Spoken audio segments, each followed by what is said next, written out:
In the top stories, next steps outlined in case against IPL defaulters. Brazil assumes G20 presidency and U.S. to impose 500 new sanctions on Russia and its war machine. Hello and welcome to the ZIZ Midday Newscast. Today is Friday, 23rd February 2024. I'm Scotty Sia Hendrickson.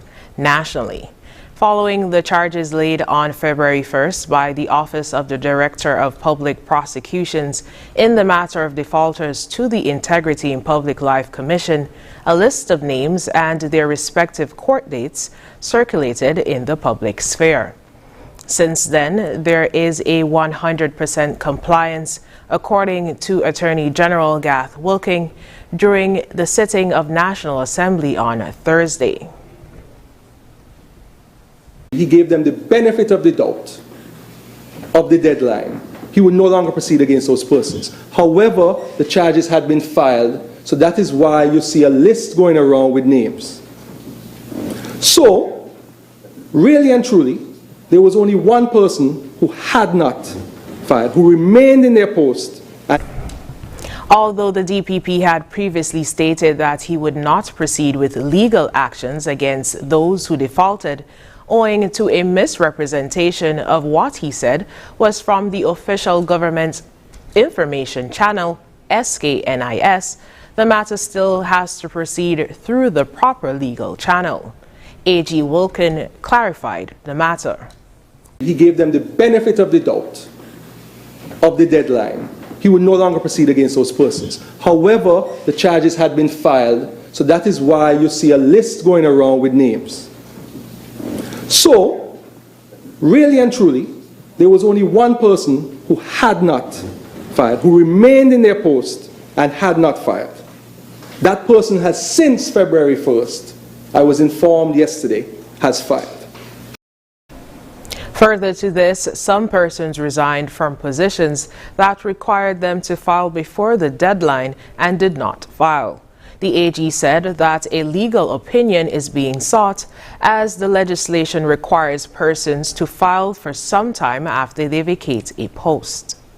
There were two persons who left their positions prior to the deadline date.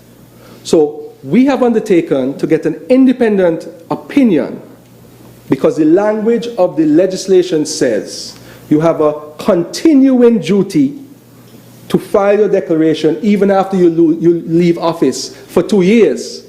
The question is, if you have not filed originally, do you have a continuing duty? So we are going to get an independent opinion from a senior counsel as to whether those two persons who had left their position prior to the deadline still have to file. And we will update the public on. The St. Kitts Magistrate Court docket for Monday, February 26 lists Honorable Spencer Brand, Stedman Tross, Orica Petty, Saju Ngala, Fitzroy Eddy, Ruthlyn Harris, Albert Gordon, Ricky Lake, Earl Brandy, Sylvester Anthony, and Pamela Matten as the 11 persons who will make first appearances before Magistrate Ronald Benjamin. Prime Minister the Honorable Dr. Terence Drew, during Thursday's sitting of the National Assembly, provided an update on the work of the Pension Reform Task Force. So there's a framework for that, but that was never ever put in place. And so the decision was made, and so we are putting that in place presently. And I've gotten calls, and I'm sure others have gotten calls about when that would start. But I want to assure them that we are working through the legal aspects of it to make sure, and it will be, we hope to start it within short order. But I just want to update us as to where we are with that. So the Pension Reform Task Force continues to meet regularly to advance the work on the contributory pension plan. It is the goal of this administration, your administration, that there will be equity in the treatment of all categories of government employees, including government auxiliary employees.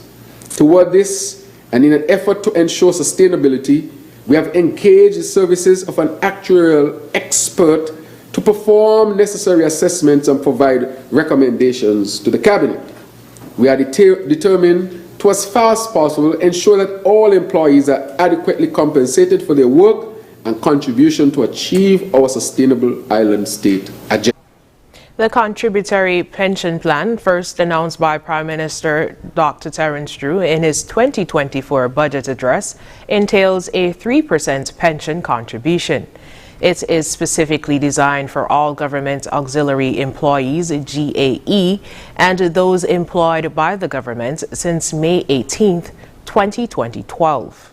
The Pension Reform Task Force, which consists of representation from the Head of Civil Service, Accountant General Department, the Human Resource Management Department, the Ministry of Finance, and the Director of Audit. The task force has highlighted the importance of education on these matters.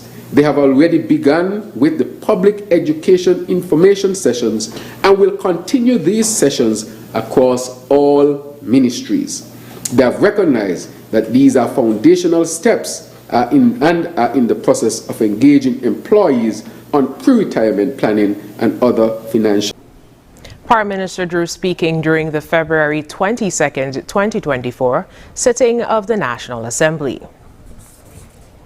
St. Kitts has secured 4 nominations at the World Travel Awards 2024.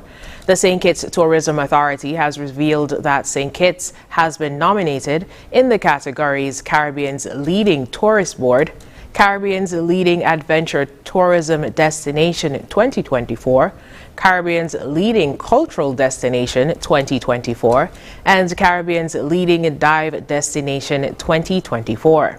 According to the authority, these sought-after nominations place St. Kitts on the global stage, vying for the highest honor in travel and tourism. The public is encouraged to play a vital role in shaping the destiny of the destination by showing support and casting a vote at worldtravelawards.com to catapult St. Kitts to the summit of success at the World Travel Awards 2024. In regional news, the G20 presidency of Brazil is focused on tackling hunger, climate change, and reforming global governance while promoting peace building. The country has set a roadmap in Rio for the November summit, where leaders will discuss solutions to these pressing issues. Brazil's commitment to addressing these challenges is crucial in the global effort to create a sustainable future for all. Ministers from member states in its own style. But the South American giant has other plans for the group that represents the world's leading economies. Brazil wants to fight hunger and climate change and reform global governance to give developing nations a bigger say.